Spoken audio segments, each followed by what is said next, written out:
ইসমাইল হাক্কি রহমতুল্লাহ আলাইহি বলেন, আমি স্বপ্ন দেখলাম একজন ব্যক্তির নাভি থেকে পায়ের তালু পর্যন্ত আগুন দাউ দাউ করে জ্বলতেছে, আর নাভি থেকে মাথা পর্যন্ত বড় সুন্দর ভালো দেখা যায়। আমি অবাক দৃষ্টিতে তাকায়া ওনারে প্রশ্ন করলাম, এ আল্লাহর বান্দা, আপনার কেন এমন অবস্থা, আপনি একবার আমার জবাব দেন না। আল্লাহর বান্দা বলে, অন্য কোনো কারণ না, অন্য কোনো কারণ না, একটাই মাত্র কারণ, আমি দুনিয়াতে সন্তান রেখে আসছি, দুইজন সন্তান। তারা একজনের মধ্যে, এই দুইজনের মধ্যে একজন হয়ে গেছে আল্লাহ তাআলার কোরআনুল কারীমের হাফেজ, আরেকজন হয়ে গেছে দুনিয়ার জমিনের সবচাইতে নিকৃষ্ট নেশাখোর। ওই সন্তানটার কারণে আমার আল্লাহ তাআলা আমারে কবরের মধ্যে আযাব দিতেছে। ইসমাইল হাক্কি রাহমাতুল্লাহ আলাইহি বলেন, আমি বড় অবাক হয়ে গেলাম। হায়রে, যে লোকের একটা সন্তান কোরআনে হাফেজ, ওই লোকটা কবরে আযাবের মধ্যে জ্বলতেছে। যে লোকের একটা সন্তান কোরআনে হাফেজ হওয়ার পর আরেকটা সন্তান নেশাখোর হওয়ার কারণে ওই লোকটা কবরের মধ্যে আযাবের শিকার হইতেছে। অর্ধেক শরীর আযাব প্রাপ্ত আর অর্ধেক শরীর ভালো। আমি তালাশ করতে করতে আমি রওনা করে চলে গেলাম। আমি তালাশ করতে লাগলাম, কে আছো? বাবা হারা সন্তান, যার আব্বাজান কবরে, তুমি এক ভাই আল্লাহ তাআলার কোরআনুল কারীম মুখস্থ করেছ, তোমার আরেকটা ভাই নেশার মধ্যে পড়ে আছে, তুমি কি আমার একটু সন্ধান দিতে পারবা? হযরত ইসমাইল হাক্কি রহমতুল্লাহ আলাইহি বলেন, আমি 3 দিন পর্যন্ত তালাশ করার পরে খুঁজে পাইলাম। দুইজন ভাইকে দেখলাম, যে দুইজন ভাইয়ের মধ্যে একজনের নাম হলো হযরত আব্দুল্লাহ, আর একজনের নাম হলো আব্দুর রহমান। আল্লাহ তাআলার পেয়ারা হাবিব বলে, আমি নবীর কাছে দুইটা নাম বড় পছন্দের নাম, একটা আব্দুল্লাহ আর একটা আব্দুর রহমান। ওই সুন্দর পছন্দের নামগুলা সেই বাবা তার সন্তানকে রাখছেন। এবার যা তালাশ করে দেখেন, আব্দুল্লাহ নামক সন্তানটা আল্লাহ তাআলার কোরআনুল কারীম মুখস্থ করে ফেলছেন। আর যে সন্তানের নাম আব্দুর রহমান নামের সন্তানটা সে নেশাগ্রস্ত হইয়া বাড়ি ঘরের আশেপাশে ঘোরাফেরা করে। তালাশ করতেছে, এ কোরআনে হাফেজ সন্তান, তোমার ওই ভাই কোথায়? যেই ভাইটা নেশাগ্রস্ত, নেশা করতে করতে দুনিয়াতে চলাফেরা করে। বলে, আমার ভাই কখন কোথায় থাকে আমরা কেউ তার সন্ধান দিতে পারবো না, তবে একটা সন্ধান আমি আপনাদের কাছে দিতে পারবো। আমার ভাইজানটা যে জায়গার মধ্যে আমার এলাকার বাটিখানা, সেই জায়গার মধ্যে নেশাগ্রস্ত হইয়া হইয়া পুরা থাকে। হযরত ইসমাইল হাক্কি রাহমাতুল্লাহ আলাইহি বলেন, আমি তালাশ করতে করতে মদের বাটিখানার মধ্যে গেলাম। যা দেখলাম, বড় সুন্দর চেহারা, নুরানি চেহারাওয়ালা একটা সন্তান সে জায়গার মধ্যে পড়ে আছে। আমি তার ডাক দিলাম, এ আল্লাহর বান্দা, তুই কি আসছ রে এই জায়গার মধ্যে এখনো পর্যন্ত? নেশার ঘোর কাটা। সে আমার জবাব দেয়, কে গো আপনি? হুজুর, আপনি আমার নেশার ঘোর কাটা অবস্থায় পাইতে চান? যে নেশা না করলে আমার ভালোই লাগে না। আমরা সমাজে এমন অনেক নেশাখোর আছে, নেশা না করলে তার পেটের ভাত হজম হয় না। আর নেশাখোর গুলার কারণে এলাকার কলগুলা ঠিক মতো থাকে না, চুরি করে করে লইয়া জায়গা। কারেন্টের তারটি কাটতে কাটতে লইয়া যায় এমন নেশাখোরেরা। আপনারা বলেন, এমন গাঞ্জাখোর, ইয়াবাখোর, ট্যাবলেটখোর আছে না নাই? যে নেশাখোর গুলার কারণে সমাজের মধ্যে বিশৃঙ্খলা হয়, মারামারি হয়, হয় কি হয় না? আল্লাহর হাবিব বলেন, 3 সময় 3 ব্যক্তির ইমাম থাকে না। এর মধ্যে 1 নাম্বার হলো কোন নেশাখোর যখন নেশা করে তখন তার ইমাম থাকে না। এ ভাই, তোমরা যারা গাঞ্জা ইয়াবা মদ পান করো, তোমরা যারা নেশা করো, রাসূল বলেছেন নেশা করার সময় নেশাখোরের ইমাম থাকে না। তার মানে বোঝা যায় যারা নেশা করে এরা ইমানদার না, এরা বেঈমান। বুঝতেছেন আপনারা? কারেন্টের তার চুরি হয় না, মোটরটি চুরি হয় না, ঘন ঘন করে।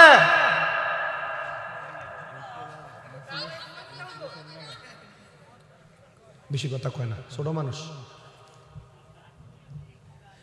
তাহলে এমন নেশাখোর আছে না নাই? নবী বলছেন 3 সময় 3 ব্যক্তির ইমাম থাকে না। এর মধ্যে নেশাখোর একটা, তার ইমাম থাকে না। 2 নাম্বার, কোন চোর যখন চুরি করে তখন তার ইমাম থাকে না। এ বাবা, যেহেতু ব্রাহ্মণবাড়িয়া সদরের মাহফিল অনেক ব্যবসায়ীরা আমার বয়ান শ্রবণ করতেছেন, আপনারা একটু মনোযোগ দিয়ে শুনবেন। কাউকে যখন ওজনে কম দেন, এটা 1 নাম্বার চুরি। কোনো মাল 10 টাকা কিনে আপনি বলছেন 15 টাকা কিনে, এটা আরেকটা চুরি। এর জন্য যারা যারা চুরি করেন, চোর যখন চুরি করে তখন তার ইমাম থাকে না। আল্লাহর হাবিব সাল্লাল্লাহু আলাইহি ওয়াসাল্লাম নবী আমার বলেন, 3 নাম্বার, যখন কোনো জিনাখোর জিনা করে, ওই জিনাখোরের জিনা করার সময় ইমাম থাকে না। এ এজন্য সাবধান সতর্ক, আমাদের ঈমান যেন ছুটে না যায়, আমাদের ঈমান যেন ঠিক থাকে। আল্লাহ তাআলা সে তৌফিক আমাদেরকে দান করেন, পড়েন আমিন। তো যেই কথা বলতেছিলাম, নেশা যারা করে এদের ব্যাপারে বড় সাবধান সতর্ক থাকতে হবে, দরকার আছে না? আরে বাবা, আমাদের সমাজ এমন পচা, এমন নিকৃষ্ট, নেশাখোরের সাথে সম্পর্ক বালা। দেখবেন একটা নেশাখোরে মানলে 2-4টা হুন্ডা লইয়া আইয়ে তার পক্ষ হইয়া কথা কইবার লাগিয়া, তে যেমন নেশাখোর, যেটি তার পক্ষ হইয়াছে, এগুলো সবগুলা নেশাখোর আছে না?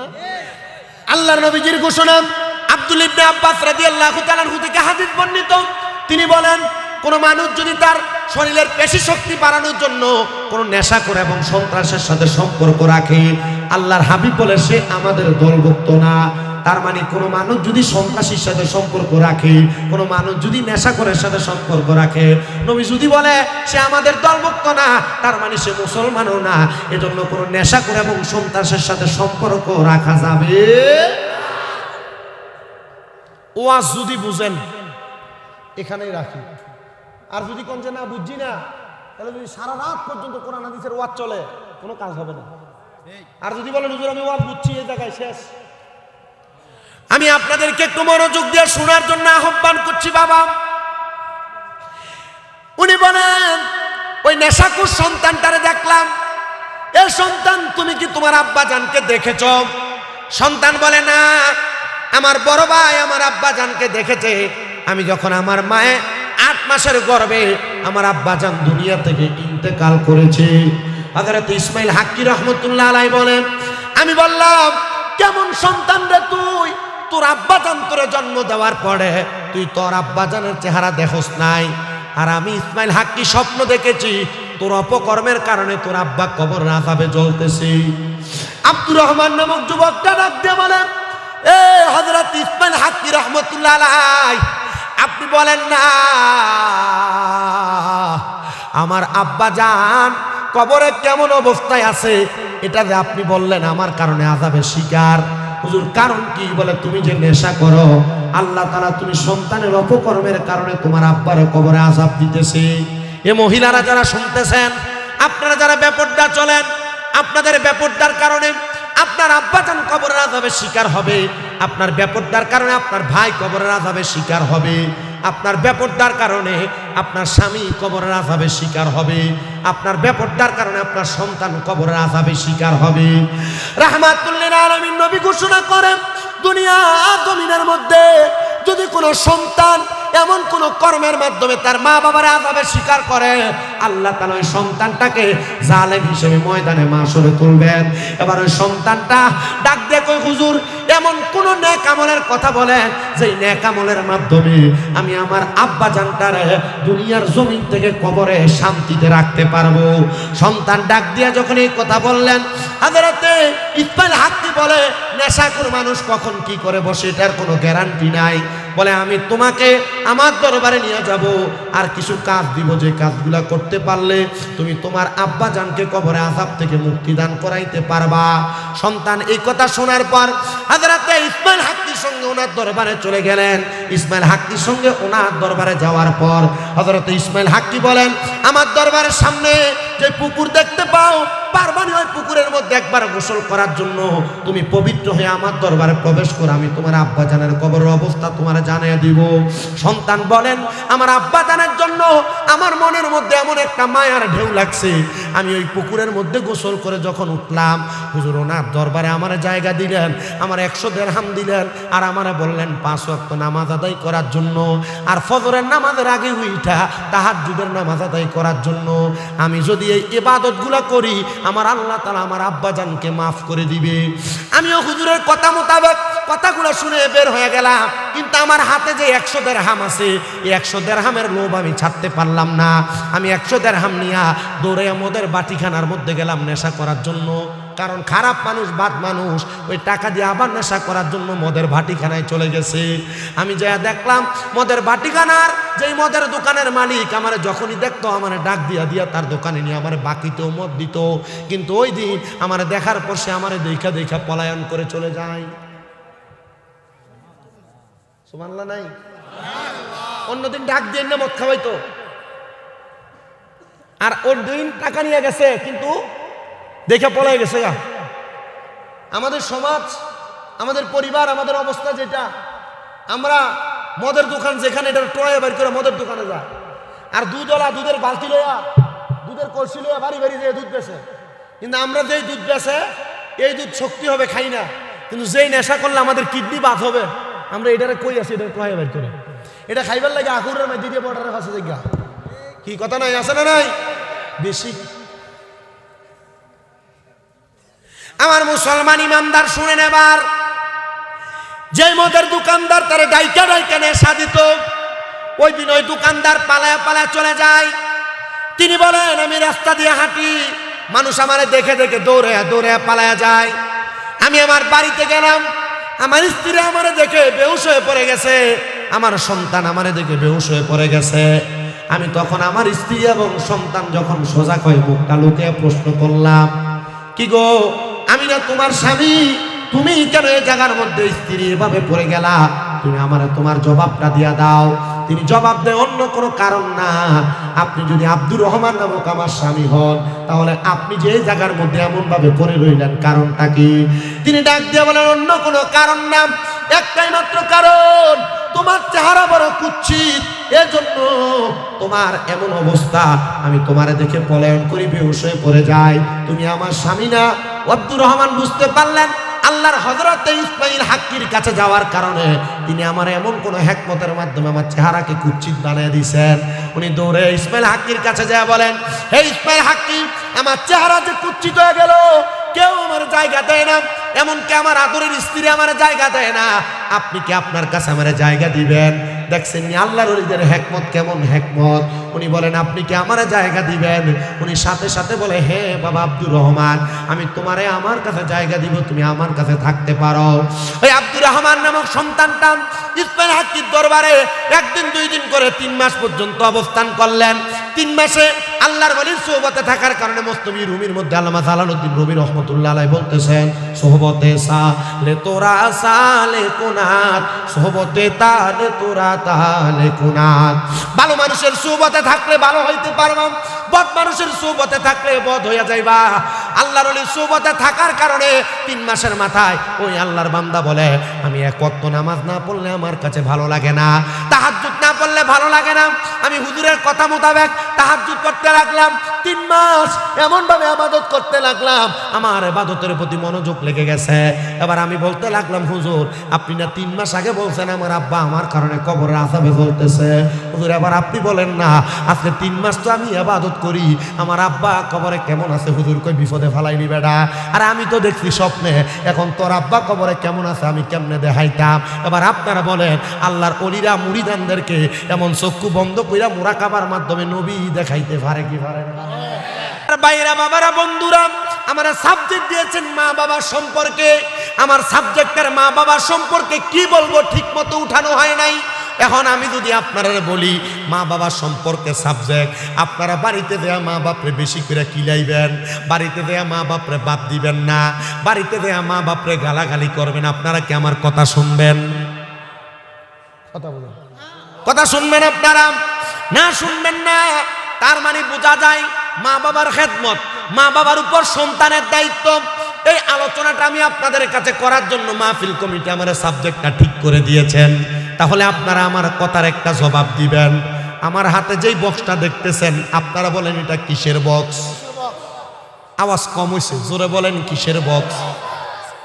আচ্ছা, যদি আমি আপনাদের বাদুঘরের নাসিরপুরের কোনো দোকানে যাইয়াম, একটা টিস্যুর বক্স লইয়াম, সুজা দৌড় মারি, এই দোকানদার কিন্তু আমার টাকা ছাড়া টিস্যুর বক্স দিবে না, সরাসরি আমার চোর বলে মারধর করবে, ঠিক না? আমার মারধর করবে। তার মানে বোঝা যায় বর্তমান বাজার মূল্যে টিস্যুর বক্সটার দাম হলো 80 টাকা বা 75 টাকা। আমি ওনাকে 75 টাকা দিলে উনি আমার টিস্যুর বক্স দিবে, নচেত আমারে দিবে না, ঠিক না? আমার সাবজেক্টটা বড় সুন্দর। বাবারে, আপনারা যারা মা বাবা আছেন, এলাকাতে বহু সন্তান মা বাবার উপর অত্যাচার করে, বাদ দেয় না, খারাপ ব্যবহার করে, গালি দেয়, আছে না? আপনার সন্তান যে আপনার খেদমত করবে, আপনার খেদমত করবে, আপনিও ঠিক আপনার সন্তান কেমন একটা বেনিফিট যেমন 75 টাকা না দিলে আমারে দোকানদার টিস্যুর বক্স দিবে না, তেমন আমি মা বাবা হইয়া যদি সন্তানের দায়িত্ব পালন না করি, ওই সন্তানও বৃদ্ধ বয়সে আমি মা বাবার দায়িত্ব পালন করবে না। কথা কি বুঝতেছেন? মা বাবার দায়িত্ব, মা বাবার হক, মা বাবার উপর সন্তানের দায়িত্ব। এ ওয়াজ করার কথা সবাই বলে, কিন্তু মা বাপদের সন্তান জন্ম দেওয়ার পরে সন্তানের উপর মা বাবার কিছু দায়িত্ব আছে। এই দায়িত্বগুলা যদি কোনো মা বাপ পালন করে, ওই মা বাবার সন্তান কোনোদিন তার মা বাপরে বাদ না দিয়া থাকবে না। বলো হুজুর এটা কেমন কথা বললেন? হ্যাঁ, কোনো মা বাবা যদি তার সন্তানের উৎকৃষ্ট পরিমাণ দায়িত্বগুলা পালন করে, তাহলে আমার আল্লাহ তাআলা ওই সন্তানের মা বাবারে ইন্তেকালের আগ পর্যন্ত সম্মানের সাথে ইন্তেকাল করাবে। এ মুসলমান, আপনি সন্তান জন্ম দিলেন, ছেড়ে দিলেন, প্রাপ্তবয়স্ক সন্তান কাজকর্ম করে, আপনি তার দায়িত্বগুলো পালন করলেন না, এ সন্তান কিন্তু আপনার কথা শুনবে না, এ সন্তান কখনো আপনার কথা মোতাবেক চলাফেরা করবে না। তার মানে বোঝা যায় সন্তান জন্ম দেওয়ার পর ছেড়ে দিলেই চলবে না, মা বাবার কিছু দায়িত্ব আছে, এই দায়িত্বগুলো মা বাবা পালন করা লাগবে। আসেন আল্লাহর হাবিবের হাদিসে মুবারাকা মোতাবেক সন্তানের উপর মা বাবার কয়েকটা দায়িত্বের কথা শুনি। যখন কোনো মা বাবা তার সন্তান জন্মগ্রহণ করায়, জন্মগ্রহণ করানোর পরে ওই মা বাবার 1 নাম্বার দায়িত্ব, মা বাবার সন্তানের কানের মধ্যে আযান দিবে। কি দিবে? কথা কয় না, কি দিবে? 1 নাম্বার দায়িত্ব, সন্তান জন্ম দেওয়ার পর ওই সন্তানের কানের মধ্যে আযান দেওয়া। 2 নাম্বার দায়িত্ব, সন্তানের বয়স যখন 7 দিন হবে, ওই মা বাবা সন্তানের মাথা মুন্ডায়া দিবে, সন্তানের মাথা কামাইয়া দিবে। 3 নাম্বার দায়িত্ব, সন্তানের বয়স যখন 7 দিন, মা বাবা সন্তানের একটা সুন্দর নাম রাখবে। 4 নাম্বার দায়িত্ব, সন্তান যখন জন্মগ্রহণ করে 7 দিন যখন হয়, মা বাপ যদি উৎকৃষ্ট পরিমাণ সম্পদের মালিক হয়, তাহলে ওই মা বাবা তার সম্পদ দ্বারা ছেলে সন্তানের জন্য 2টা বকরি, মেয়ে সন্তানের জন্য 1টা বকরি দ্বারা অথবা ছাগল দ্বারা আকিকা প্রদান করবে। কেন? আল্লাহর হাবিবরে প্রশ্ন করা হয়, ইয়া রাসূলুল্লাহ, আপনি বললেন ছেলে সন্তানের পক্ষ থেকে মা বাবা 2টা বকরি 2টা ছাগল আকিকা প্রদান করবে, দম দিবে, আর মেয়ে সন্তানের পক্ষ থেকে 1টা ছাগল আকিকা করবে, দম দিবে। কারণটা কি? আল্লাহর হাবিব বলেন, সন্তান জন্ম নেওয়ার পর 7 দিনের দিন যদি তার মা বাবা সন্তানের আকিকা প্রদান করে, তাহলে ওই সন্তান কঠিন রোগ বালা মুসিবত থেকে হেফাজতে থাকবে। আর আমরা এই দায়িত্বগুলো হাদিস মোতাবেক পালন করি না বিদায় আমাদের সন্তান প্রতি সপ্তাহে ডাক্তারের কাছে নিয়ে দৌড়াদৌড়ি করা লাগে, আমাদের সন্তান নিয়ে প্রতি মাসে মাসে ডাক্তারের কাছে দৌড়াদৌড়ি করা লাগে। এই জন্য আমি আমার মা বোনদের কাছে বলবো, আপনারা যারা আমার বয়ান শ্রবণ করতেছেন, আপনাদের সন্তান জন্ম নেওয়ার পর 1 নাম্বার কানে আযান দেওয়া, 2 নাম্বার 7 দিনের দিন নাম রাখা, 3 নাম্বার সন্তানের মাথার চুলগুলা 7 দিনের দিন কামাইয়া দেওয়া, আর 4 নাম্বার সন্তানের আকিকা প্রদান করা। এই দায়িত্বগুলা পালন করবেন। বলে হুজুর 5টা দায়িত্ব না বললেন, আর কি কি দায়িত্ব আপনি বলেন না? মা বাবার দায়িত্ব হলো সন্তান জন্ম নেওয়ার পর সন্তান যখন প্রাপ্তবয়স্ক হয়, ওই সন্তানটাকে আল্লাহ তাআলার ওয়াকিরাতুল কোরআন, কোরআনুল কারীম শিক্ষা গ্রহণ করানো। আপনারা যারা এখানে বসেছেন, অনেক মানুষ শিশু শ্রমের মধ্যে সন্তানকে দিয়ে দেন, বয়স 6-7 বছর, সন্তান চা দোকানে কাজকর্ম করেন। না না না, আপনার সন্তানের বয়স 10 বছর 12 বছর, এই সন্তানটা দুনিয়ার সমাজের মধ্যে স্বাভাবিকভাবে চলাফেরা করে। সকালবেলা 6 কেজি 5 কেজি 4 কেজি ওজনের একটা বইয়ের ব্যাগ কান্দে দিয়ে আপনি তার কিন্ডারগার্টেনে পাঠিয়ে দেন, কিন্তু সন্তানটারে কোরআনুল কারীম শিক্ষা গ্রহণ করান না।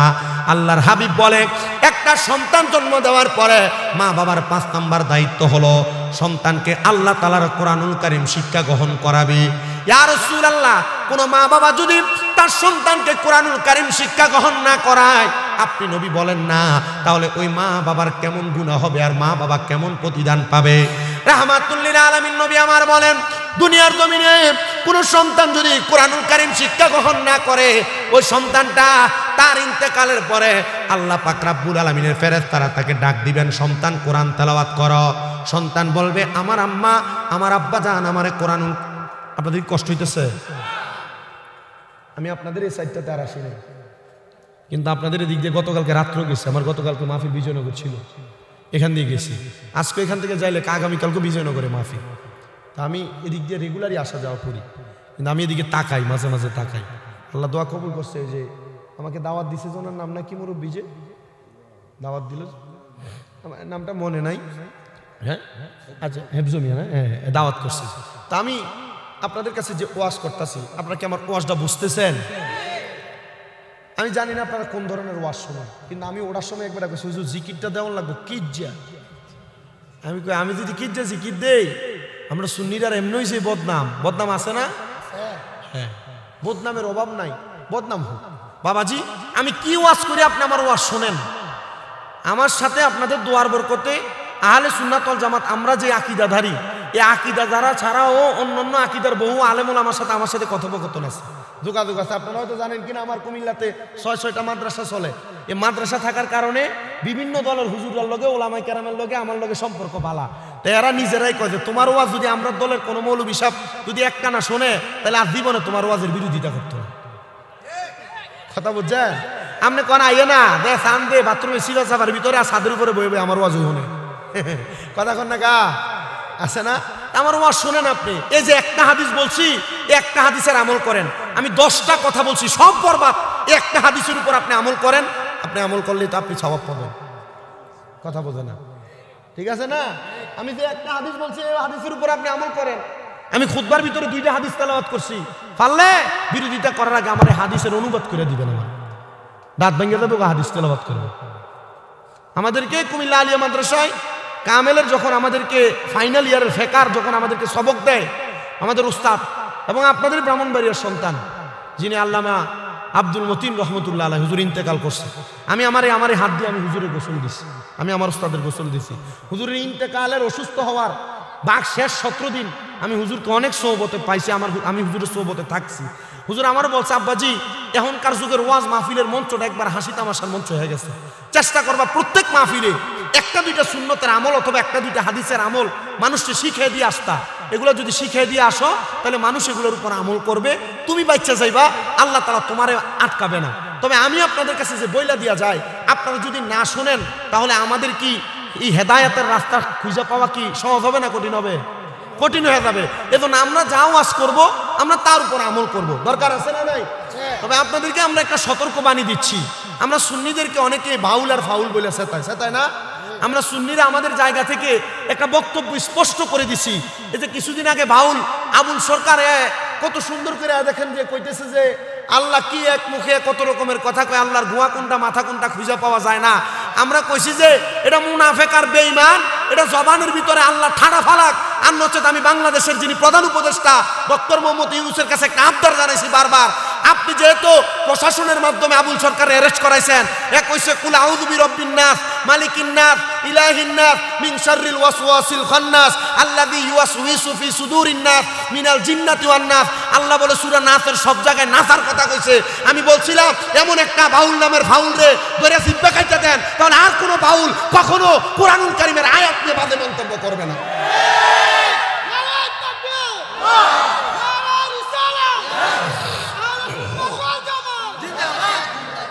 আমাদের সুন্নিদের পক্ষ থেকে বয়ান স্পষ্ট, কোন বাউল নামের ফাউল যদি আল্লাহকে নিয়ে, আল্লাহর কোরআনের আয়াত নিয়ে রাসূল পাকের ইজ্জতের চাদর ধরে টানাটানি করে, এটা বাউল হোক আর আমার বাপ হোক, এটার ফাঁসি দিয়ে ঝুলিয়ে দেন।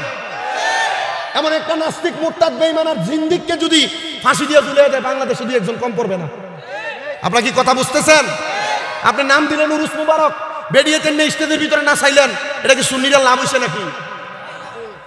আপনি কথা জবাব দেন না কেন? আরে আপনি উরুস মুবারক নাম দিয়ে বেরিয়ে দিয়ে গান বাজনা করেন, যে কামদের কই ভণ্ড, আপনি কথা জবাব দেন না? না, আপনি ঠিক করবেন কেমনে? কারণ এই বেরিয়েতেন না যখন নাচায় আর গান কয়, আপনি আগের কথা মুসলিম থাকেন। কথা কন না কেন? আপনার কাছে এটা ঠিক লাগতেছে না? আরে আপনারা এগুলার বিরুদ্ধে বললে আপনার কাছে কোনো বাতিল ফেরকা বলেন, আর আপনার আকীদার অন্য আকীদার মৌলবী সাহেব বলেন, আপনার বিরোধিতা করবে না, আপনার মাহফিলের বিরোধিতা করবে না। আজ পর্যন্ত আমার কোনো মাহফিল বন্ধ হয় নাই। কেন হয় নাই? কারণ এই সমস্ত বাজে কাজগুলোর বিরুদ্ধে আমি সবসময় বলি। আর কারণ কি বলবো না কেন? আহলে সুন্নাত ওয়াল জামাতের আকীদার ওলামায়ে কেরাম সহ পীর মাশায়েখের উরুস মুবারক গুলারে এই বেরিয়ে দিয়ে গান বাজনা করে নষ্ট করে ফেলছে। করে নাই? যদি এটা সেমা হইতো মাইনা নিতাম। সেমার ব্যাপারে আলাদা বিষয়, কথা কয় না কেন? সেমার ব্যাপারে কি বিষয়? এটা তো সেমা না। সেমা যে ব্যক্তি করবে তার অবস্থা থাকবে, হালত থাকবে একরকম। আর হে গান কয়, হে গান দেখাইয়া স্টেজে না উঠলে হের গলার তাই লইয়া গেল। আব্বাজি আছে না? রেজবি তো কথা কইয়েন। ঠিক। আদিল্লাহ তো সেমার ভিতরে কত সুন্দর করে দলিল দিয়ে গেছে আল্লাহ মারিজ বিষয় হুজুর কেবলা। তা আপনি হেডি দিয়ে জবাব দেন না কি লেগা? বাউলটির আইন না দড়ি বাইন্দা রাখবেন, জুতা দিয়ে ফিরাবেন। এ বাউল শব্দের একটা অর্থ কি জানেন? ফসরাপ। ফসরাপ তো এমনি না ফাঁক, কথা বলেন। হ্যাঁ, নামের কারণেই তো হ্যাঁ না ফাঁক। আপনারা কিন্তু এটির ভিতরে যান, মাশাল্লাহ মাহফিলে এত মানুষ হয় না, বাউল গানে যত মানুষ হয়। কথা বলেন না কেন? আল্লাহর কসম, এমন গান বাজনা মহিলা দিয়ে যারা করে এরা জিন্দেক, এরা মুরতাদ, এরা মুনাফিক, এদের সাথে মুসলমানের কোনো সম্পর্ক নাই। আমার ওয়াজ কি বুঝতেছেন আপনারা? তাহলে আবুল সরকার না, বাংলাদেশের প্রশাসন সহ গোয়েন্দা সংস্থা যারা আছে তাদের কাছে আমাদের আবদার, আহলে সুন্নাত ওয়াল জামাতের ঐক্য জোটের সব কমিটির পক্ষ থেকে আপনারা বাউল নামের ফাউন্ডারকে তাড়াতাড়ি যাচাই করেন। যারা এরা কি আল্লাহর ওলির মাদারে দেয়, ওলিরা সাঙ্গেলিকে, এরা কি মুসলমান হয়ে গেছে কেন? এরা তো আল্লাহর হাবিবের রসুলে পাক সাল্লাল্লাহু আলাইহি সাল্লামের শরীয়ত মানে না। আপনি বুঝতেন? আল্লাহর হাবিবের শরীয়ত যারা মানে না, এ যদি সারাক্ষণ শরীয়ত, তরিকত, হাকিকত, মারিফত নিয়ে চিল্লায়, আপনি কি এটা মানবেন নাকি? এ ফরনের লুঙ্গি খুলে যদি মাথায় ফাঁকরি বাঁধে, এটা কি বড় হিসাব হয়ে দেবো গা? এত ফরন নিচে দিয়ে ফরনে তরফ হয়ে গেছে, মাথা চুন্নত পানছে। আপনি কথা বুঝেন না মনে হয়? আপনার কষ্ট লাগতেছে? আপনি কথা বুঝেন, আমার উত্তর দেন। আমার এই কথাগুলোর উত্তর আগামীকালকে আপনি আমার আকীদার বাহিরের কেউ জিজ্ঞেস করেন যে শামীম রাজা বলে গেছে যে ফরজ তরফ করে মাথায় ফাঁকরি সুন্নত বানছে, আমি সুন্নি হয়ে গেলাম, সুন্নি হয়ে গেলাম। জি না, এ যদি বাউল গানের আসরের ভিতরে আইয়া আল্লাহর ওলিয়া নবীর শান গায়, আল্লাহর শান গায়, আবার লাস্টি দিয়া আগে দিয়া মাপসে পরে দিয়া জিন্দেক হয়, মুরতাদ হয়, মুনাফিক হয়, এমন বাক্য ব্যবহার করে, আপনি সাপোর্ট করবেন না, আমরাও সাপোর্ট করব না। আর যারা করবে এদের সাথে আহলে সুন্নাত ওয়াল জামাতের কোনো সম্পর্ক থাকবে না। আপনি এমন হক কথাগুলো বলেন, আপনার সাথে কারোর কোনো দ্বন্দ্ব থাকবে না, বিরোধিতা থাকবে না। আপনি কি কথা বুঝতেছেন? আমার হাদিস শরীফ, সন্তানকে জন্ম দিয়ে ছাইরা দিবেন না দায়িত্ব আছে? কয়টা? কয়টা? এক নাম্বার আজান দেওয়া, 2 নাম্বার 7 দিনের দিন নাম রাখা, 3 নাম্বার মাথার চুল কামাইয়া দেওয়া, 4 নাম্বার যদি সামর্থ্যবান হয় ছেলের পক্ষ থেকে 2টা ছাগল, মেয়ের পক্ষ থেকে 1টা ছাগল আকিকা দেওয়া, 5 নাম্বার সন্তানের মা বাবা তারে কোরআন শিক্ষা দেওয়া। সুবহানাল্লাহ নাই? জায়গাটা একটু বেশেবা জায়গা, যেখানে আমরা বসছি এটা বেশেবা, হ্যাঁ না না উষা না, একটু বেশেবা। আর যে এগুলাতে বসছেন সড়ে নিচি দিয়ে ছোট ছোট ফাতরের গুতে লাগতেছে আপনারা নিচে, আমি বুঝতেছি। এখন মানুষও বৈশা কুল করতে পারতেছে না আর বুঝতেছে না। তবে আমার কাছে সবচেয়ে বেশি ভালো লাগতেছে এলাকার দাড়ি পাকা অনেক মুরব্বী আব্বাজির আপনারা আসছেন, এটা সবচাইতে ভালো দিক মাহফিলের, সবচাইতে ভালো দিক। যদিও আপনারা ওয়াজ মনোযোগ দিয়ে শুনতে পারেন আর না পারেন, আপনারা আসলে আমাদের 3টা লাভ। কয়টা লাভ? 3টা লাভ। 1 নাম্বার, মুরব্বীরা বটগাছের মতো, আল্লাহ হাবিব বলছেন বটগাছ যেমন ভাবে মইরা গেলেও মানুষকে ছায়া দান করে, মুরব্বী দাড়ি পাকা যারা এরা আমাদেরকে দোয়া করে। 2 নাম্বার লাভ, দাড়ি পাকা মুরব্বী সহ যিনারা প্রাপ্ত বয়স্ক প্রবীণ, ওনারা আসার কারণে আল্লাহর রহমতের ছায়া থাকে এই জায়গার ভিতরে। 3 নাম্বার লাভ, এমন মুরব্বীদের সোহবত আর তাদের কাছাকাছি থাকার কারণে আদবের ঘাটতি হয় না, আদব ঠিক থাকে। মারহাবা করুন। তাহলে 5 নাম্বার দায়িত্ব বলছি কি, সন্তানকে কি শিক্ষা দেওয়া। এবার আসেন, এই সন্তান যদি কোরআন আপনি না শিক্ষা দেন কি হবে? এবার আমার ওয়াজের সাবজেক্ট খুব সুন্দর, আমি আগে বলে নিছি। আমি গত বছর 268টা মাহফিল করছি। 68টা মাহফিলের ভিতরে আমার 196টা মাহফিলে শুধু সাবজেক্ট দিচ্ছে মা বাবার খেদমত।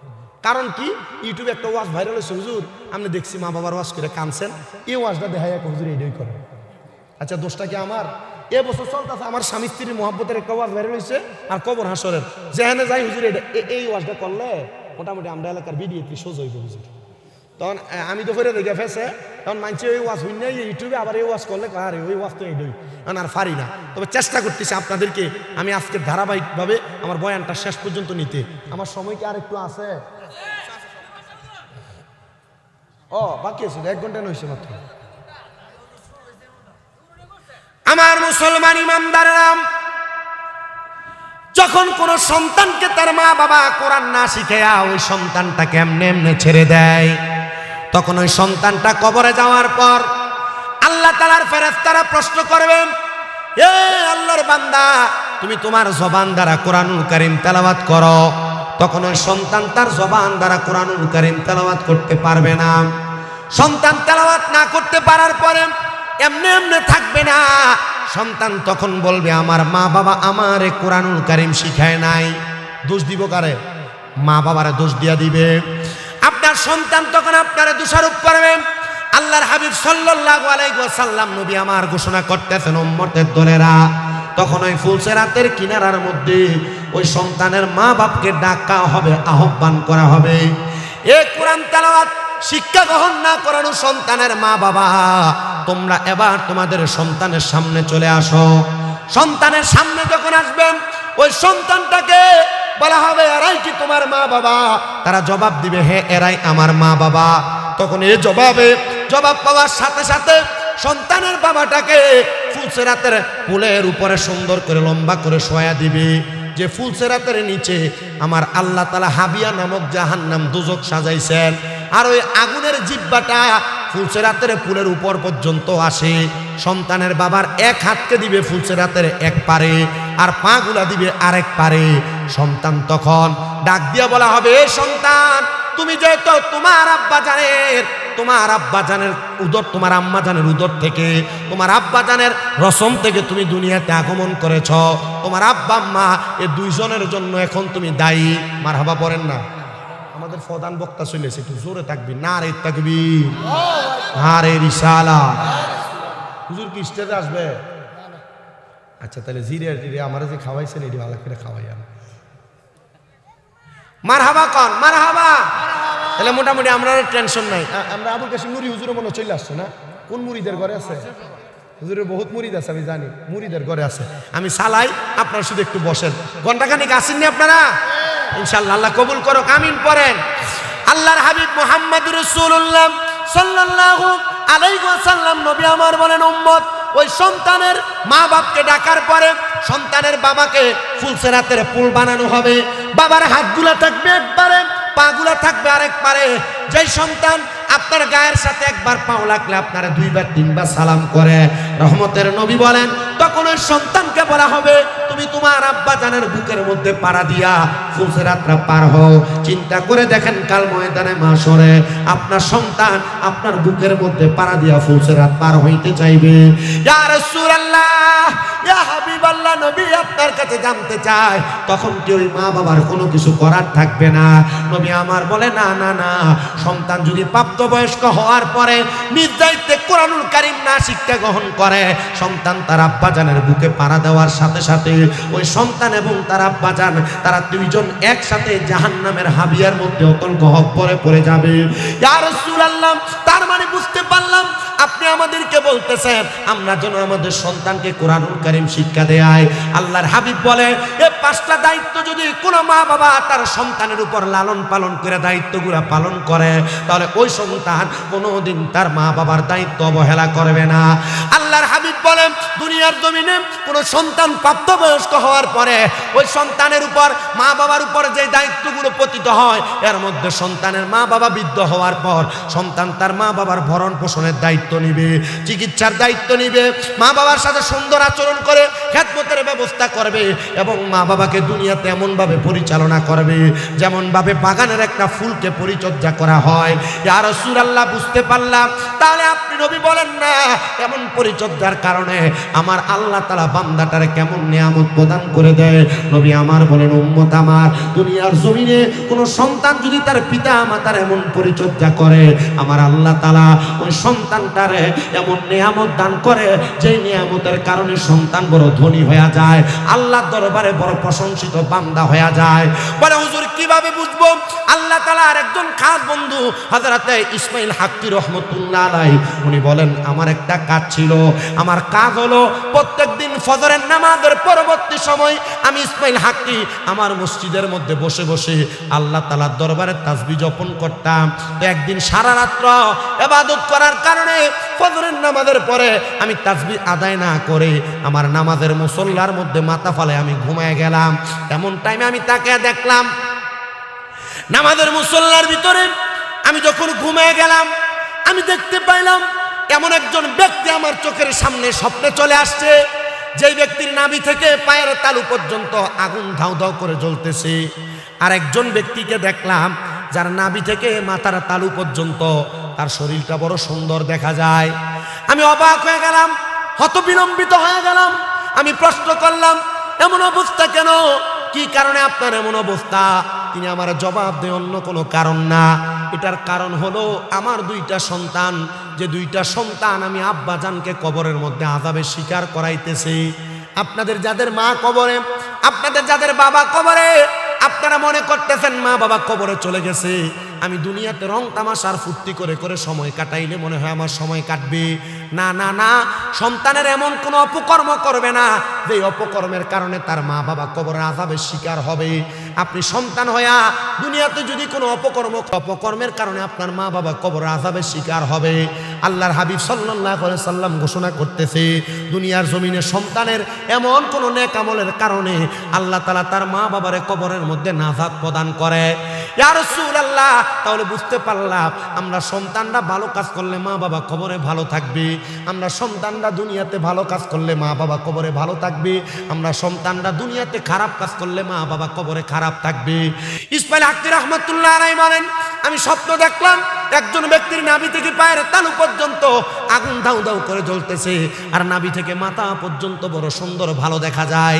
আমি অবাক দৃষ্টিতে তাকায়া ওনারে প্রশ্ন করলাম, এ আল্লাহর বান্দা, আপনার কেন এমন অবস্থা? আপনি একবার আমার জবাব দেন না। আল্লাহর বান্দা বলে, অন্য কোনো কারণ না, অন্য কোনো কারণ না, একটাই মাত্র কারণ, আমি দুনিয়াতে সন্তান রেখে আসছি, দুইজন সন্তান। তারা একজনের মধ্যে, এই দুইজনের মধ্যে একজন হয়ে গেছে আল্লাহ তাআলার কোরআনুল কারীমের হাফেজ, আরেকজন হয়ে গেছে দুনিয়ার জমিনের সবচাইতে নিকৃষ্ট নেশাখোর। ওই সন্তানটার কারণে আমার আল্লাহ তাআলা আমারে কবরের মধ্যে আযাব দিতেছে। ইসমাইল হাক্কি রহমাতুল্লাহ আলাইহি বলেন, আমি বড় অবাক হয়ে গেলাম।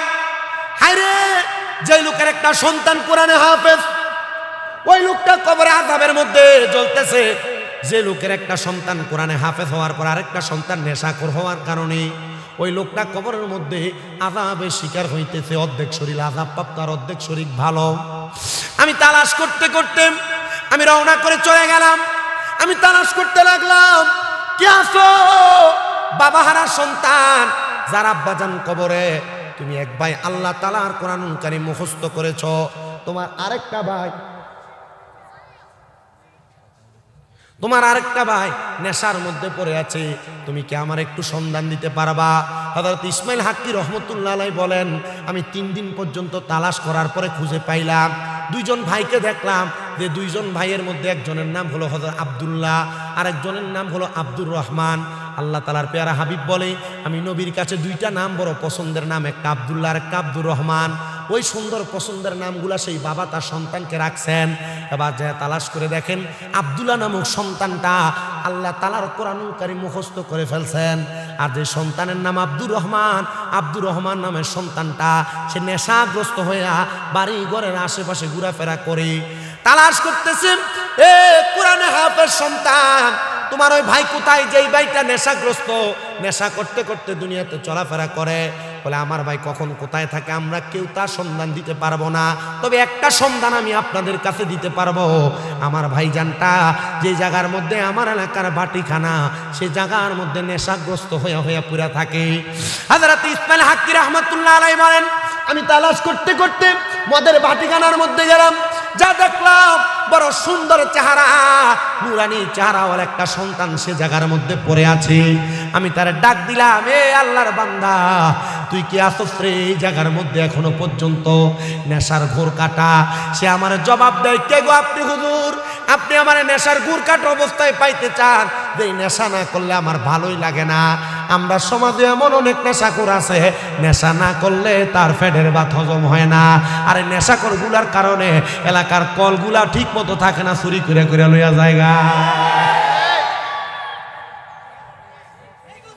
কারেন্টের তারটি কাটতে কাটতে লইয়া যায় এমন নেশাখোরেরা।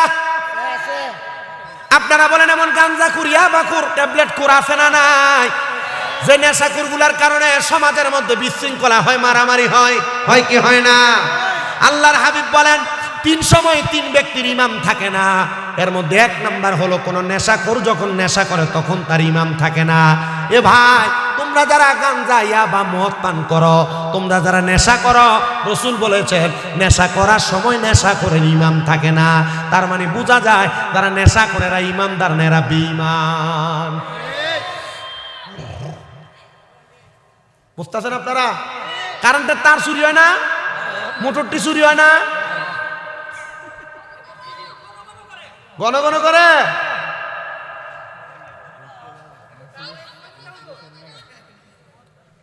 বেশি কথা কয় না, ছোট মানুষ। তাহলে এমন নেশাখোর আছে না নাই? নবী বলছে 3 সময় 3 ব্যক্তির ইমাম থাকে না। এর মধ্যে নেশাখোর একটা, তার ইমাম থাকে না। 2 নাম্বার কোন চোর যখন চুরি করে তখন তার ইমাম থাকে না। এ বাবা, যেহেতু ব্রাহ্মণবাড়িয়া সদরের মাহফিল অনেক ব্যবসায়ীরা আমার বয়ান শ্রবণ করতেছেন, আপনারা একটু মনোযোগ দিয়ে শুনবেন। কাউকে যখন ওজনে কম দেন, এটা 1 নাম্বার চুরি। কোনো মাল 10 টাকা কিনে আপনি বলছেন 15 টাকা কিনে, এটা আরেকটা চুরি। এর জন্য যারা যারা চুরি করেন, চোর যখন চুরি করে তখন তার ইমাম থাকে না। আল্লাহর হাবিব সাল্লাল্লাহু আলাইহি ওয়াসাল্লাম নবী আমার বলেন 3 নাম্বার যখন কোনো জিনাখোর জিনা করে, ওই জিনাখোরের জিনা করার সময় ইমাম থাকে না। এজন্য সাবধান, সতর্ক, আমাদের ঈমান যেন ছুটে না যায়, আমাদের ঈমান যেন ঠিক থাকে। আল্লাহ তাআলা সে তৌফিক আমাদেরকে দান করেন, পড়েন আমিন। তো যেই কথা বলতেছিলাম, নেশা যারা করে এদের ব্যাপারে বড় সাবধান, সতর্ক থাকতে হবে। দরকার আছে না? আরে বাবা, আমাদের সমাজ এমন পচা, এমন নিকৃষ্ট, নেশাখোরের সাথে সম্পর্ক বালা। দেখবেন একটা নেশাখোরে মানলে 2-4টা হুন্ডা লইয়া আইয়ে তার পক্ষ হইয়া কথা কইবার লাগিয়া। তে যেমন নেশাখোর, যেটি তার পক্ষ হইয়াছে, এগুলো সবগুলা নেশাখোর আছে না? আল্লাহর নবীজির ঘোষণা, আব্দুল ইবনে আব্বাস রাদিয়াল্লাহু তাআলা আনহু থেকে হাদিস বর্ণিত, তিনি বলেন কোন মানুষ যদি তার শরীরের পেশি শক্তি বাড়ানোর জন্য কোন নেশা করে এবং সন্ত্রাসের সাথে সম্পর্ক রাখে, আল্লাহর হাবিব বলে সে আমাদের দলভুক্ত না। তার মানে কোন মানুষ যদি সন্ত্রাসীর সাথে সম্পর্ক রাখে, কোন মানুষ যদি নেশাখোরের সাথে সম্পর্ক রাখে, নবী যদি বলে সে আমাদের দলভুক্ত না, তার মানে সে মুসলমানও না। এজন্য কোন নেশাখোর এবং সন্ত্রাসের সাথে সম্পর্ক রাখা যাবে। ওয়াজ যদি বুঝেন এখানেই রাখি, আর যদি কোন যে না বুঝছি না, তাহলে যদি সারা রাত পর্যন্ত কোরআন হাদিসের ওয়াজ চলে, কোনো কাজ হবে না। আর যদি বলেন হুজুর আমি ওয়াজ বুঝছি, এই জায়গায় শেষ। আমি আপনাদেরকে একটু মনোযোগ দিয়ে শোনার জন্য আহ্বান করছি। বাবা, উনি বলেন ওই নেশাখোর সন্তানটারে দেখলাম, এ সন্তান তুমি কি তোমার আব্বাজানকে দেখেছ? সন্তান বলে না, আমার বড় ভাই আমার আব্বাজানকে দেখেছে। আমি যখন আমার মায়ে 8 মাসের গর্ভে আমার আব্বাজান দুনিয়া থেকে ইন্তেকাল করেছে। হযরত ইসমাইল হাক্কি রহমতুল্লাহ আলাইহি বলেন, আমি বললাম কেমন সন্তান রে তুই? তোর আব্বাজান তোরে জন্ম দেওয়ার পরে তুই তোর আব্বাজানের চেহারা দেখোস নাই। আর আমি ইসমাইল হাক্কি স্বপ্ন দেখেছি তোর অপকর্মের কারণে তোর আব্বা কবর আযাবে জ্বলতেছে। আব্দুর রহমান নামক যুবকটা ডাক দিয়ে বলেন, এ হযরত ইসমাইল হাক্কি রহমতুল্লাহ আলাইহি, আপনি বলেন না আমার আব্বাজান কবরে কেমন অবস্থায় আছে, এটা যে আপনি বললেন আমার কারণে আযাবের শিকার। হুজুর কারণ কি? বলে তুমি যে নেশা করো, আল্লাহ তাআলা তুমি সন্তানের অপকর্মের কারণে তোমার আব্বার কবরে আযাব দিতেছে। এ মহিলারা যারা শুনতেছেন, আপনারা যারা বেপরদা চলেন, আপনাদের বেপরদার কারণে আপনার আব্বাজান কবরের আযাবের শিকার হবে, আপনার বেপরদার কারণে আপনার ভাই কবরের আযাবের শিকার হবে, আপনার বেপরদার কারণে আপনার স্বামী কবরের আযাবের শিকার হবে, আপনার বেপরদার কারণে আপনার সন্তান কবরের আযাবের শিকার হবে। রাহমাতুল লিল আলামিন নবী ঘোষণা করেন, দুনিয়া জমিনের মধ্যে যদি কোনো সন্তান এমন কোন কর্মের মাধ্যমে তার মা বাবার আযাবের শিকার করে, আল্লাহ তাআলা ওই সন্তানটাকে জালেম হিসেবে ময়দানে মাশরে তুলবেন।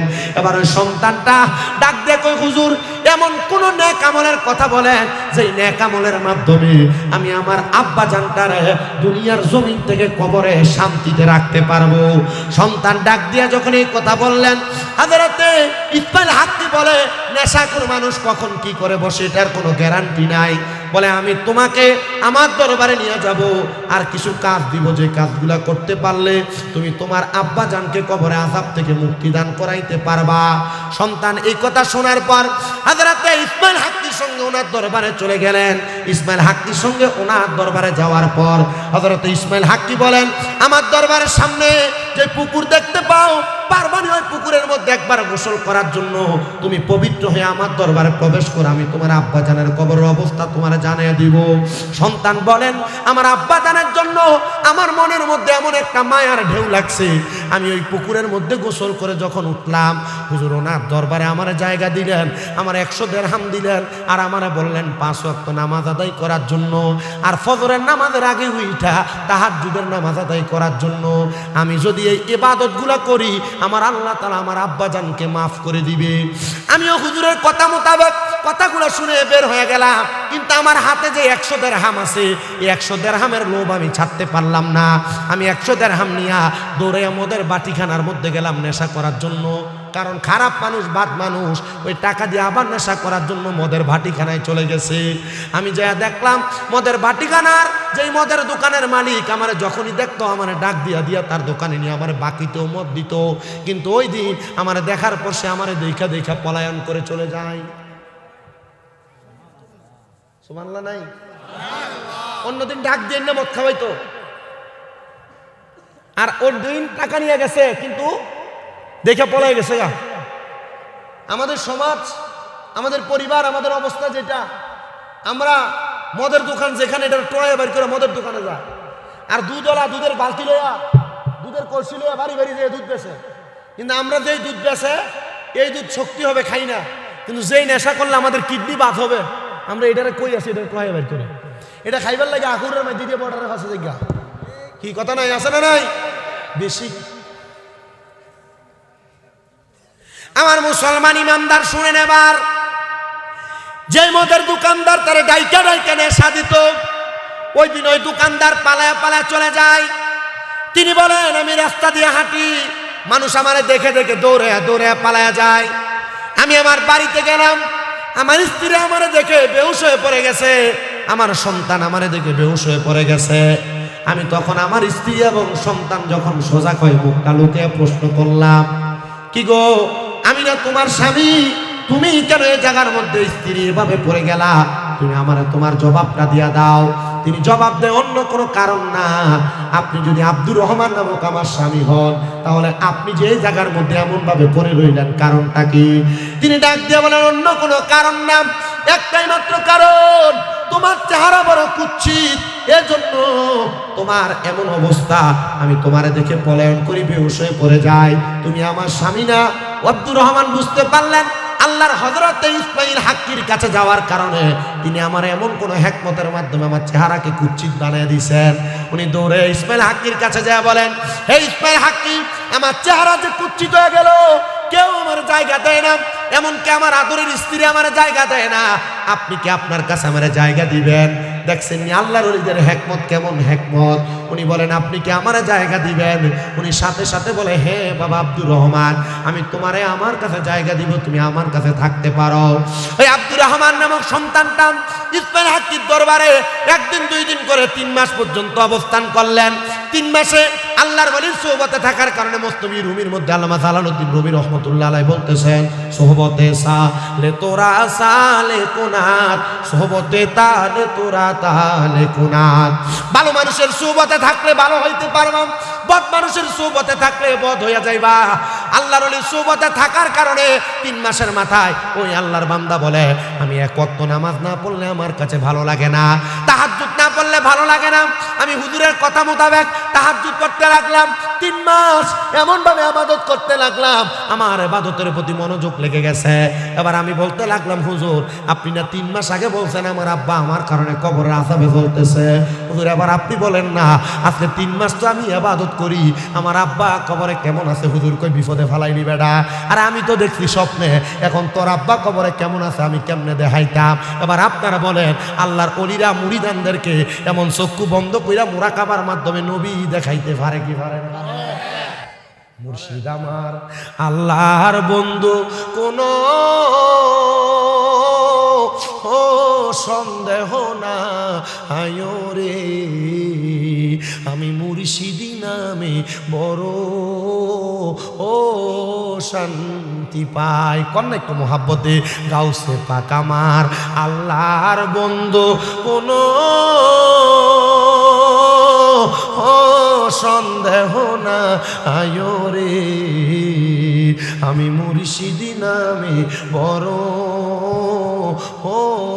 শান্তি পাই, আমি মুর্শিদি নামে বড় শান্তি পাই। মুর্শিদ আল্লাহর ওলি বুঝবেন কেমনে? কিভাবে বুঝবেন? আল্লাহর হাবিব সাল্লাল্লাহু আলাইহি ওয়াসাল্লাম ইবনে মাজাহ শরীফের 303 নম্বর পৃষ্ঠা হাদিসে বলে, ইদা রুযুকিরাল্লাহু আযজা ওয়া জাল্লা, চেহারার দিকে চাইলে আল্লাহর কথা মনে হবে, এটাই মুর্শিদ। মারহাবা করে কোন না, মুর্শিদের দিকে চাইলে কার কথা মনে হইব? আল্লাহর কথা মনে হইব। যেটা সিগারেট খায় এটা মুর্শিদ না, এটা শয়তান। যেটা বেরিয়ে বয়ে থাকে এটা মুর্শিদ না, এটা কিটা? শয়তান। শয়তান। আর ইতার কারণে সুন্নিদের বদনাম। আমি দেখি মাঝে মাঝে ফেসবুকে আমরা ছবির লগে দিয়ে লাগাই দেয়, হিসাব মাথা লম্বা টুপি চুলটি লম্বা ভিডিও তুলে বেরিয়েছে। কি কথা কন না? আপনি ঠিক কইলেও ঠিক, না কইলেও ঠিক। নিজের দোষ কওয়া শিখেন, দেখবেন নিজেরা সবাই বালা দিব।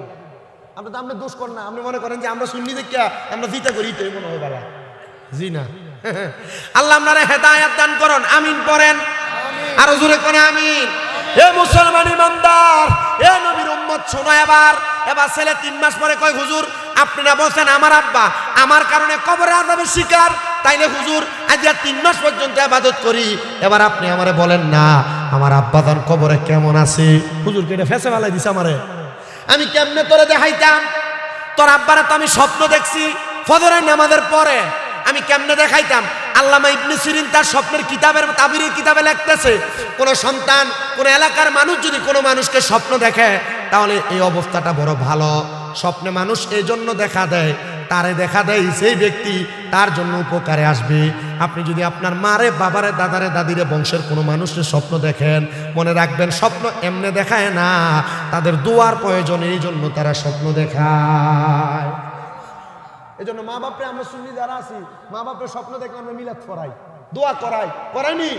এটা বেদাত যদি কেউ কয় এটা তাদের বিষয়। আপনি আমার যেটা অভ্যাস, আমি আমার ওয়াজ, আপনি আমার অনেক ওয়াজ খুঁজা দেখেন, আমি গালাগালি বহি না। কেন বহি না? আমার কাকা যদি সবাই বকে, সবাই যদি কয়, তো আমারটা দিয়ে উচিত, আমারটা বুঝবো কেমনে? মাতে না, আমারটা দিয়ে উচিত এটা বুঝতো কেমনে? আমারটা উচিত। আমি বললাম আম্মা আব্বা মারা গেছে, দোয়া করেন, এবার বলে হুজুর দোয়া করা বেদাত। এই দেখেন আল্লাহর হাবিবের হাদিস, আল্লাহর হাবিব বলতেছেন, হ্যাঁ এক লোক আইসা তার মা বাবা ইন্তেকালের পরে আইসা প্রশ্ন করি, ইয়া রাসূলুল্লাহ ইদি জা মিন বানি সালামাতা, বনু সালমা গোত্রের লোক আইয়া প্রশ্ন করি, ইয়া রাসূলুল্লাহ আমার মা বাপ মরে গেছে, হাল বাকিয়া মিন বিররি আবাইয়া শাইউন আবার রুহুমা বিহি বাদা মাউতিহিমা, নবী গো আমরার মা বাবা মারা যাওয়ার পর আমরার কোনো দায়িত্ব আসেনি? নবী আমার বলে, হ্যাঁ দায়িত্ব আছে। 1 নাম্বার আসসালাতু আলাইহিমা, মা বাবা মারা যাওয়ার পর তোমার দায়িত্ব হলো তুমি মা বাবার লাগে দোয়া করবা। 2 নম্বর দায়িত্ব ওয়াল ইস্তিগফারু লাহুমা, আম্মা আব্বার জন্য ক্ষমা প্রার্থনা করবা। 3 নম্বর দায়িত্ব ইনফাদু আহাদিহিমা, আম্মা আব্বার ঋণ থাকলে পরিশোধ করবা, ওয়াদা থাকলে পূরণ করবা। ওয়াসিলাতির রাহমিল্লাতি লা তুসালু ইল্লা বিহিমা, হ্যাঁ ও দুনিয়ার সন্তানের দলেরা তোমার আম্মা আব্বার আত্মীয় স্বজনের সাথে সম্পর্ক বজায় রাখবা। 5 নম্বর ওয়া ইকরামু সাদিকিহিমা, মার বয়সী বাপের বয়সী মুরব্বীদেরকে সম্মান করবা, তাজিম করবা। আর আমরা ভাইয়ের বয়সী মুরব্বী দেখলে সিগারেটটা টান দিয়ে ধোঁয়াটা বেটার মুখের দিকে করে মারি। এই কথা কন না কেন? মুরব্বীরা বাবার বয়সে ডাক দেয়, এরে এটা করিস না, আরে চুপ থাকেন, আপনি কি বুঝেন? আপনি বুঝেন বেশি কয় নাই, এটা বেয়াদবি। আর মা বাবা কবরে আযাব হয়। যদি আপনি আপনার বাবার বয়সী মুরব্বীদেরকে সম্মান করেন, বাবা কবরে শান্তিতে থাকবে। মা বাপরে খাওয়াইতে পারেন না, মার বয়সী কোনো মুরব্বী মহিলার একটা কাপড় কিনা দিবেন, মার বাবার বয়সী কোনো মুরব্বী পুরুষকে একটা লুঙ্গি কিনা দিবেন, এরা কবরে শান্তিতে থাকবে। কারণ এদেরকে সম্মান করলে আল্লাহ আপনার মা বাবার কবরে সম্মান দিবে। সুবহানাল্লাহ নাই তো জোরে নিজেও কয় না, আমারও কইতাম না, মোহাব্বতে কোন সুবহানাল্লাহ। এই জন্য আমি আমার সব মুসল্লিদেরকে বলতেছি, আপনারা আর একটু ধৈর্য দিয়ে বয়ানটা শ্রবণ করেন। ছেলে কয় হুজুর আমার বাপ মা কবরে কেমন আছে, এবার আপনি আমারে দেখান। হুজুর কই দেখাইতাম কেমনে? তবে হ্যাঁ, আমি তোর একটা আমলের কথা বলতে পারি যেটার মাধ্যমে তোমার আব্বা আম্মা কবরে কেমন আছে তুমি জানতে পারবা। হুজুর কোন আমল? বলে আমল হইল আমার আল্লাহ তাআলা ঘোষণা করেছে ওয়ামিনাল লাইলি ফাতাহাজ্জাত বিহি নাফিলাতাল লাকা আসা আইয়াবআসাকা রাব্বুকা মাকামাম মাহমুদা। জবান খুলে জোরে জোরে কোন আল্লাহু আকবার। আল্লাহ কোরআনের আয়াত নাযিল করে দিলেন, আপনি রাতের কিছু অংশ তাহাজ্জুদের নামাজ আদায় করেন। যদি আপনি তাহাজ্জুদের নামাজ আদায় করেন, আল্লাহ তাআলা অতি সত্বর আপনার প্রশংসার জায়গা মাকামে মাহমুদ প্রদান করবে। আল্লাহর হাবিব সাল্লাল্লাহু আলাইহি ওয়াসাল্লামের উপর যখন এই আয়াত নাযিল হয়, আম্মা জান আয়েশা সিদ্দিকা রাদিয়াল্লাহু তাআলা আনহা হাদিস বর্ণনা করে তিনি বলেন, আমি দেখলাম আমার নবীজি ওই দিন সারা রাত লাগায় লাগায় 2 রাকাত নামাজ পড়ছে।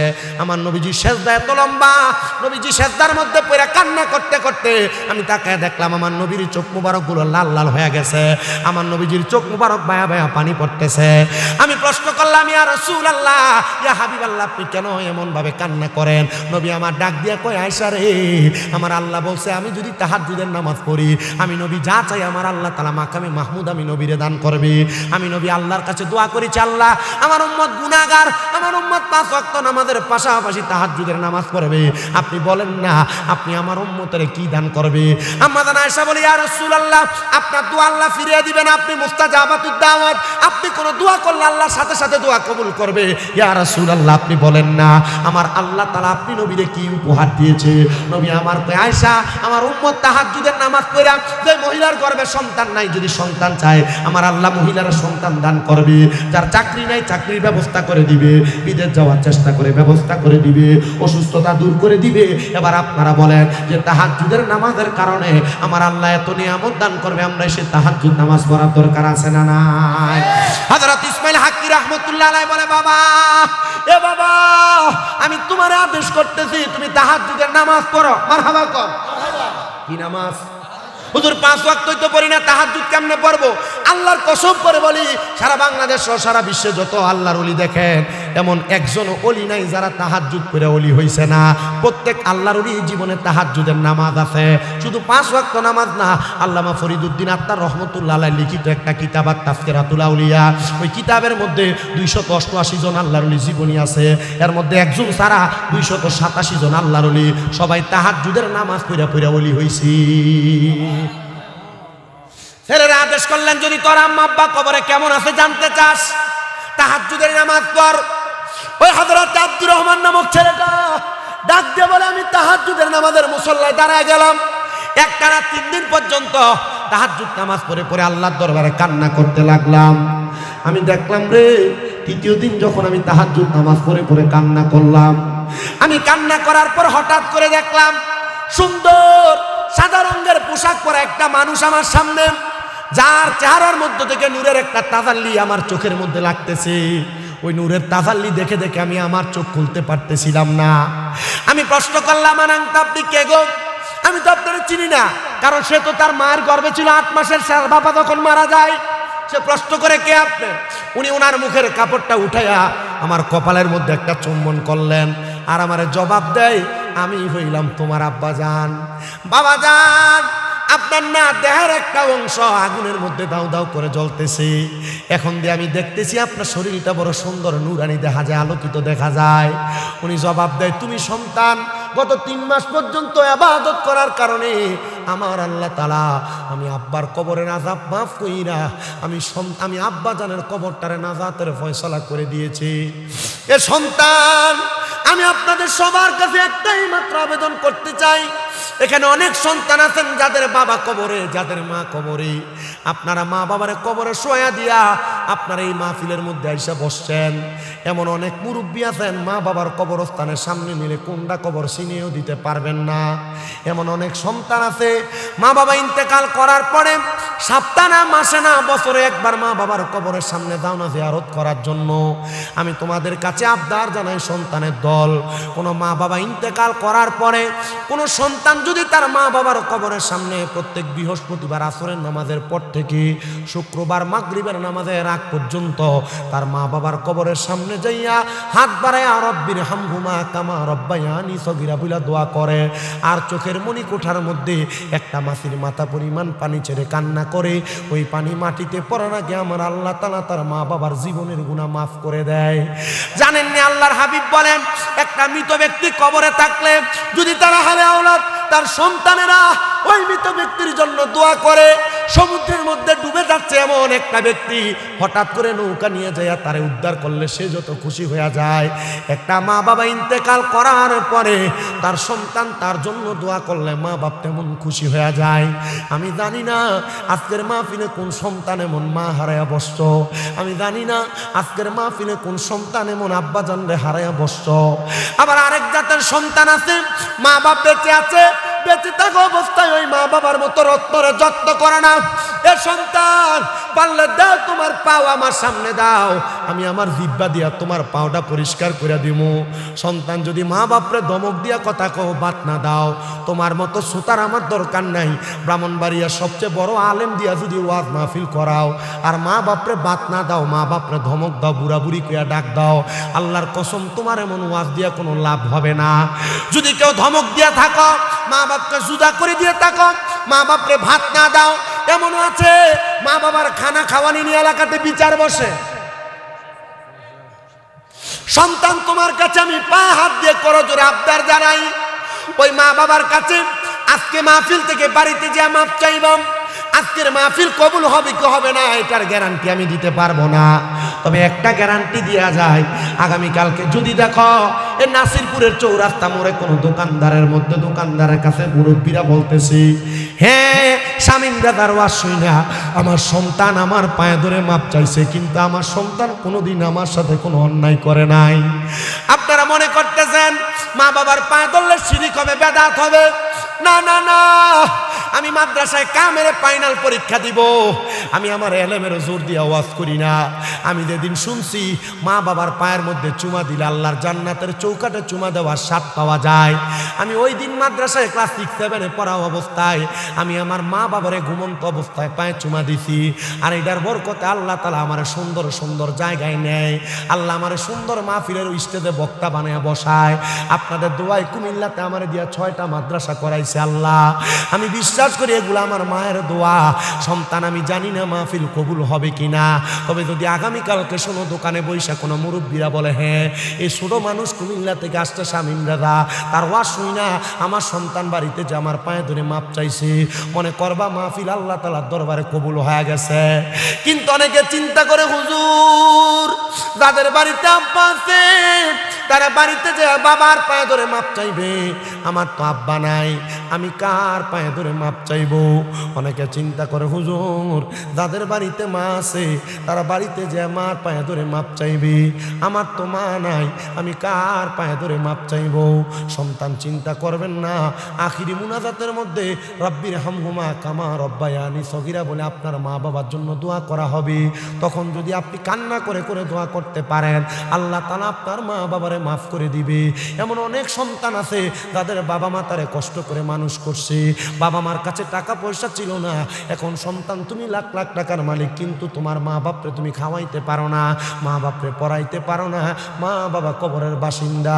হাই রে কোন সন্তান জানি আজকের জান্নাতের বাগানে বসছে।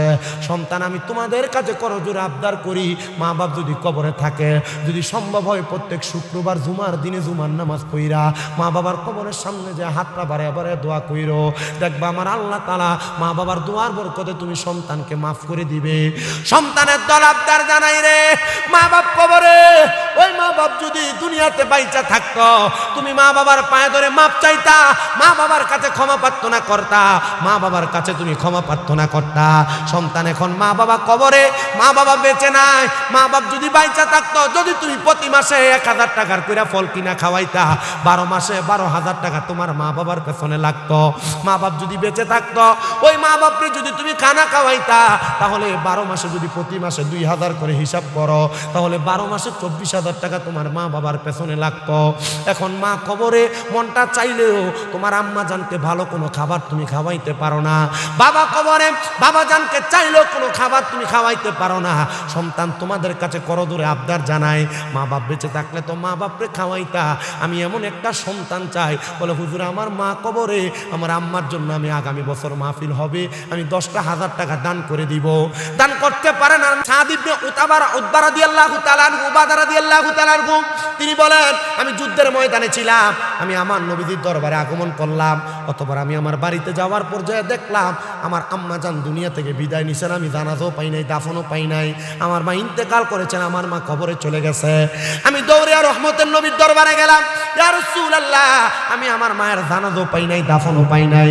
নবী আমার মা যে মারা গেছে, আমি আমার মায়ের জন্য কি করতে পারবো আপনি বলেন না। নবী আমার বলে ইয়া সাদ ইবনে উবাদা সাদাকা করো।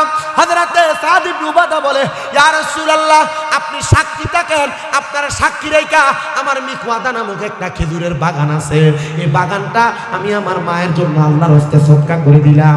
আমার নবীও কয় সাদ ইবনে উবাদা তুমিও সাক্ষী থাকো, এই খেজুরের বাগান থেকে যত মানুষ খেজুর আহার করবে, ওই খেজুর আহার করার কারণে যে সওয়াব হবে, সবগুলা সওয়াব আমার আল্লাহ তাআলা তোমার আম্মার আমলনামাতে দিয়া দিবে। কোন সুবহানাল্লাহ। আম্মা জান আয়েশা সিদ্দিকা রাদিয়াল্লাহু তাআলা আনহা, আপনার কি কষ্ট হবে? যেহেতু কালেকশনে ঢুকছি, আরেকটা হাদিস শোনাই, হাদিস শুনে যদি মনটা গলে কালেকশন দিবেন আপনারা মাহফিলে। শোনেন, আম্মা জান আয়েশা সিদ্দিকা রাদিয়াল্লাহু তাআলা আনহা বলেন, মসজিদে নববীর রিয়াজুল জান্নার ভিতরে 3টা গাছ, একটা উস্তুনে হান্নানা, একটা উস্তুনে আহাদাম, একটা উস্তুনে আয়েশা। মাঝখানের যে গাছটা উস্তুনে আহাদা, সেই গাছের নিচে আমার নবীজি বাহিরের মেহমানদের সাথে কথা বলতেন, আর উস্তুনে হান্নানার মধ্যে ধরে আমার নবী খুতবা দিতেন, আর উস্তুনে আয়েশা যেইটা, ওইটার নিচে বসে আমার নবী মা আয়েশার সাথে কথা বলতেন, আলাপ করতেন।